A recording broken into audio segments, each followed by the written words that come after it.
So, moms, I did a thing last week. I have a group of girlfriends and they all go to this same gym. They go at different times, but they all go to the same gym. And they've been doing this boot camp for years and have been trying to get me to go. I get up at 4:30 in the morning, but these people get up that early in the morning and go to the gym and work their butts off. My morning routine is doing a nice, calm, internal workout. And I do go for a mile walk, so I feel like I'm getting a little bit of exercise in. But last week, their gym was having this great deal. It's $30 for 30 days, and they convinced me to give it a try. So I got up and I went, and I literally thought I was going to die. I've never been a gym person. The whole getting ready, going out and driving and spending the time in the car when I could be working out at home. But mind you, I'm not working out at home, so who am I kidding? But I'm committing for those 30 days because I'm trying to be healthier this year and I'm trying to build that muscle as I get older. And if I really can't get that discipline enough to do it in my own home, then maybe I do need a boot camp. It's also good for your mental health, which is what we are going to talk about in this week's series: the burnout, the mental exhaustion, the physical exhaustion, the emotional exhaustion.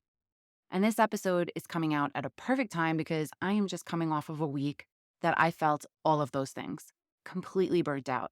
The overwhelming feeling of the weight of everything on your shoulders, and it's just too much to deal with: the pressure of work, the never ending to do list, the mom things, the house things, the school things. I'm lucky enough to have a toolkit to get out of those funks, to take those deep breaths, to put it all into perspective, or the best release, to just let myself cry. And there is nothing wrong with letting yourself cry. A good cry is so good for your soul. But your toolkit is what helps you get that work-life balance. It's what helps you get that mom-life balance. It's what helps you get that life balance. And if you don't have a toolkit, then you need to start building one. And if you need help building it, then reach out to me. You owe it to yourself to take care of you. Put your mask on first. The responsibilities are not going to go away, but I could teach you how to manage them, how to prioritize them, how to look at them from a different perspective, and how to align your time to your values. You can book a free discovery call with me, check out the show notes or my website for more details at momwifecareerlife.com. But until then, start taking these notes as we jump into the first part of our interview with Ciara Burton. Are you feeling overwhelmed trying to juggle all the many hats you wear as a working mom? Do you want more quality time with your family without distraction of work and time alone to take care of yourself and your needs? Welcome to Mom Wife Career Life. I'm Carrie, a wife, mom of 3, and a recovering perfectionist. In this podcast, I will teach you how to create balance in your life by implementing healthy habits, organizing your home and your schedule, being intentional with your time and in your relationships, and most importantly, how to start putting your needs first, because no one can pour from an empty cup. Grab that second cup of coffee, or if you're anything like me, your third. It's time to dive into today's episode of Mom Wife Career Life. I'm really excited for this week's series. This topic is near and dear to my heart and basically is the reason I started a podcast in the first place. I spent the early part of my motherhood being burnt out, going into the city 4 days a week, working long hours, missing out on all the things, all the firsts, getting up in the middle of the night and barely getting the kids out the door in the morning before I had to hop on a bus and start my hour-plus commute.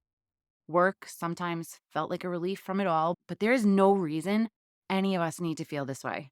And I've spent the last few years on a journey to find a better way, and that is what this podcast is about. And with that, let's jump into today's episode.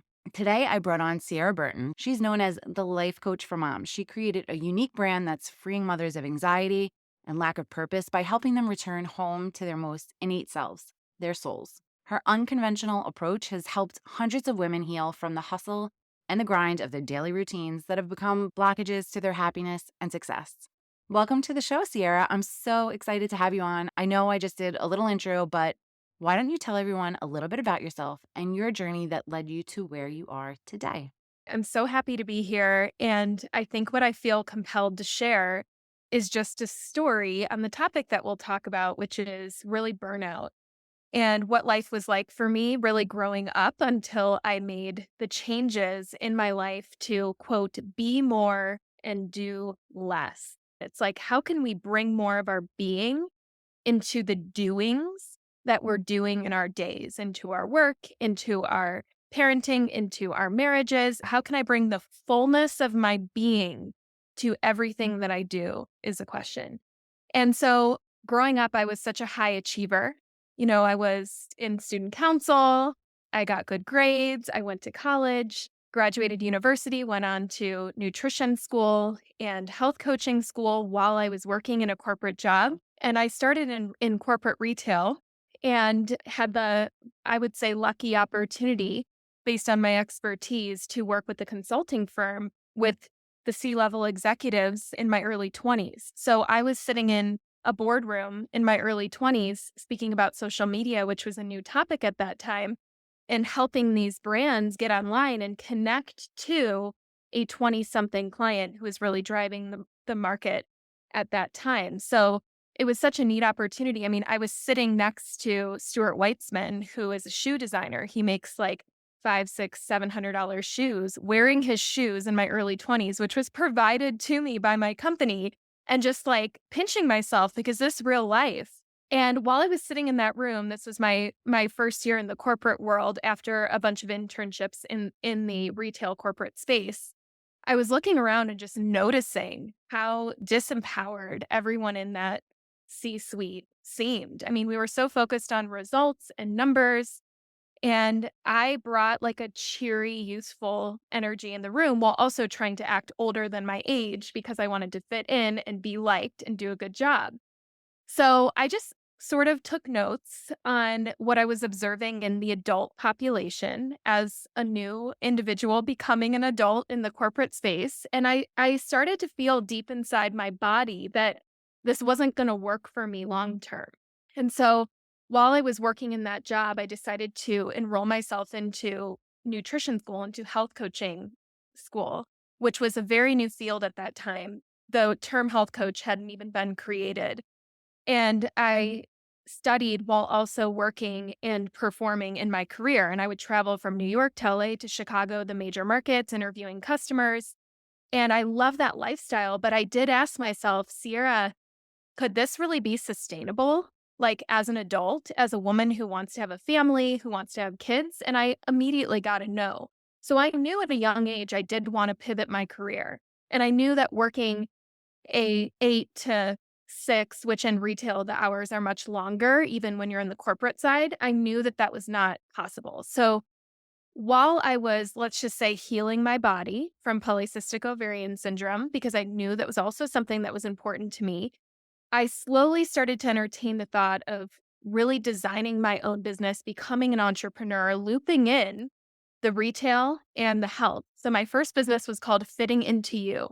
And I would come into the closets of the corporate woman and we would really do a huge overhaul. And we would ask, how do I want to feel, in my job? And how can I dress and show up more as the real, authentic me? And that was fun. And I enjoyed that in my 20s. And then, I got married and my husband and I took a few years to travel. We lived in Switzerland for a little while. And I was still growing in this career and coaching and training at the institute that I went to school in. So I left the corporate career. And so I was getting so much expertise and was spending time with so many women. I have to this date worked with over 800 individuals. And I kept seeing the same themes show up in women for years. And these themes were all dance around this topic of burnout, which we'll get into in a moment. And so as I'm hearing their stories and sort of checking in with myself, I oriented my life around a schedule and a system in order to not have that. And what's really an interesting thought I keep in mind is what you resist persists. So I built a life around not being that. But then fast forward when I became a mom, I sunk deep down into, let's call it the trenches of my own despair while becoming a mother for the first time and really had to relearn some things that I used to teach prior to becoming a mom deep within myself because motherhood shook me up after a 3-day long home birth experience where I birthed my son in our guest room, which Wow. was such an amazing, amazing moment. But we ended up in the NICU due to rapid breathing, and they misdiagnosed and wanted him on antibiotics, which was unnecessary. So we had to stay for the full round, 10 days with a healthy child whose respiratory rate got back to normal. So I'm in the NICU for no good reason, finishing these antibiotics for 10 days after a 3-day long home birth. And it took me into the trenches. It took me into, the depths of darkness, which I now say were equivalent to the height of my light. And so those early months of motherhood just really brought me into what now call burnout. It was in my devotion to be the best mom I could be, to return to work because I loved what I did, and to get my child on a schedule, to read all the things, right? To learn about how to navigate this stage and then this stage and then this stage. I mean, I used to track, there was an app at the time where you could follow the milestones of the child. And I was on that app every day. And this was before, so my son is now 9 years old. So this was before there were like scales to weigh the baby and like to measure how much they ate or how much they didn't eat. So I was nursing and navigating that and hormone changes and trying to orient us on a schedule. And at the root of it, what I realized, because I had to do a lot of work around this, is there was still so much of my type A perfectionist, got to get it right, got to be the best, got to, you know, do my best that was still at play, that came back up again, even though I had thought I had healed it. And that's the interesting thing about transitions in life. They bring about old stories. So different flavors of those old stories that I thought I had conquered and accomplished. Prior to becoming a mom, I was living a life that I had dreamed of. I was working with amazing clients. I was consulting on topics like authenticity in the sales space and really seeing people come alive through my presence in their lives. And then to be sent into the depths of despair, palms up to the sky, questioning God, my own existence, and my purpose, while still trying to get it right, perform, and be the best, it really took me out. And so the work I do now is really the summation of what I call my resurrection at that time, which is really where I brought myself back to life and into the purity of who I am and who I'm always meant to be, I've always been meant to be when those pressures I put on myself just weren't there. So I now live my life where I have lowered the expectations for me, and I celebrate all that I've done versus focusing on all that I have not done in a day. And that tool, which we'll go into, I'm sure, in our interview, has been such a game changer. I've taken the bar from way up here to an unattainable place of being the best, of performing at superhuman capacity, and I've lowered it way down. And now I add up, this is through mind management, which is a tool that I teach, all that I am and all that I've done. And I place my focus in a lens of celebration around who I am and what I bring to the table. And that has been one of the healthiest shifts for me because I now get to see myself for who I am versus who I am not. So, in a nutshell, I know that was long winded, but I can now live in a deep breath.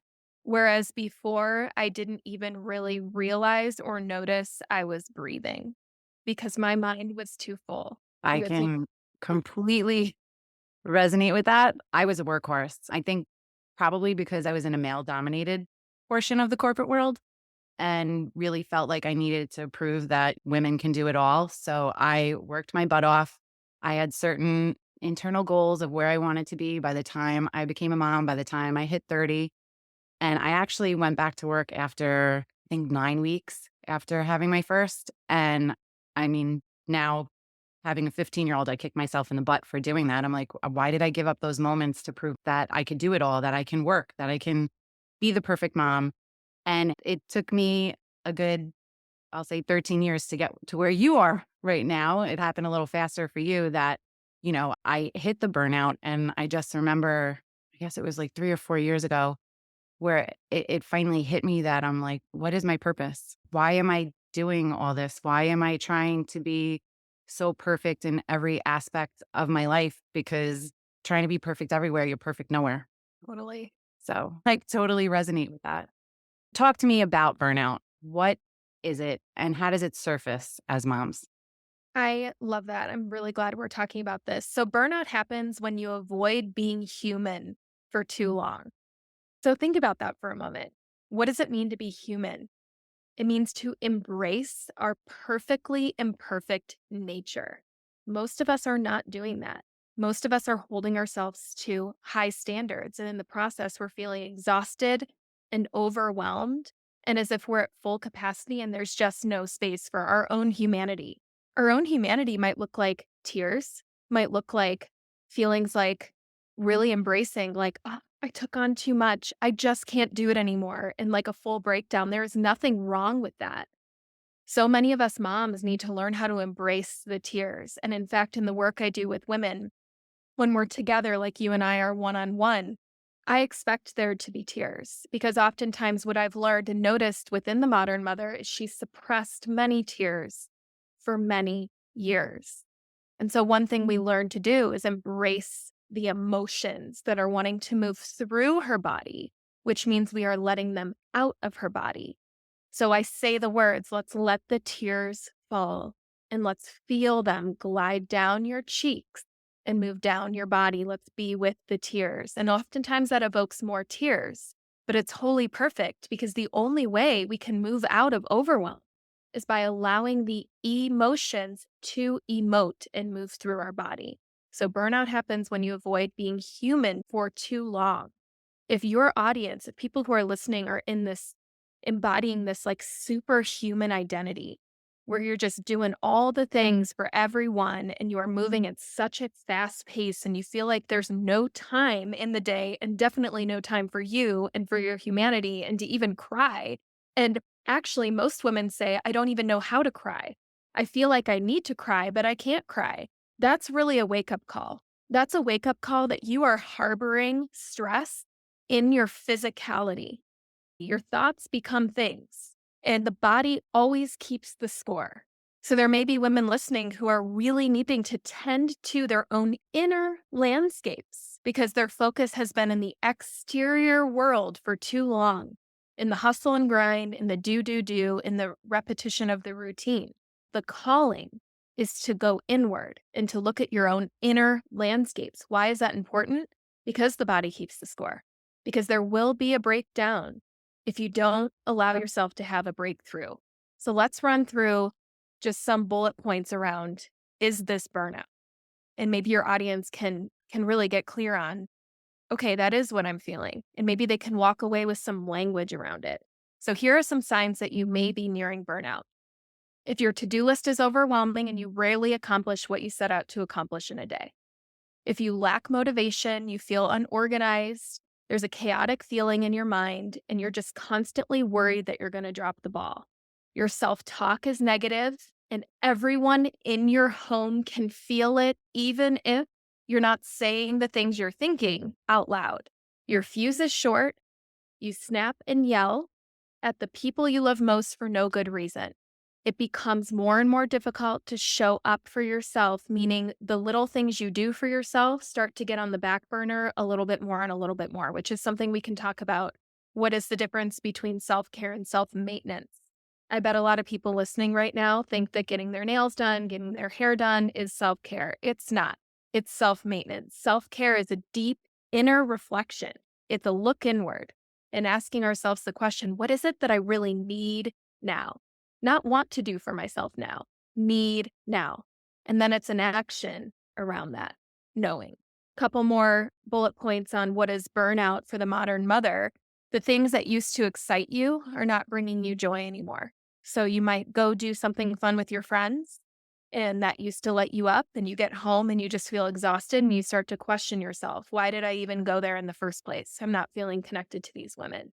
You're exhausted and you look forward to bedtime but struggle to fall asleep. Dang, that was me. That's a hard place to be in. You feel like you need deep rest, but you cannot get that rest.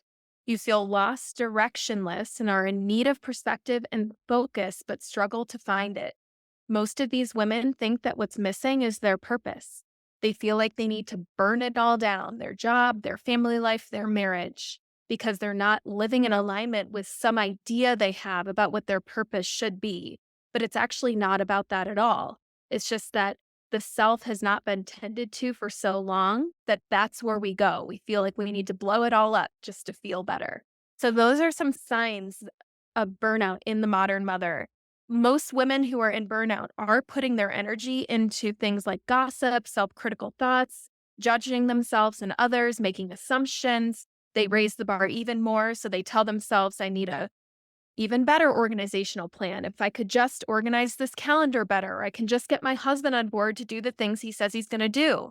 They might be weighing out worst case scenarios, which is anxiety. So when you weigh out worst case scenarios and you're future pacing, so that's where anxiety lives.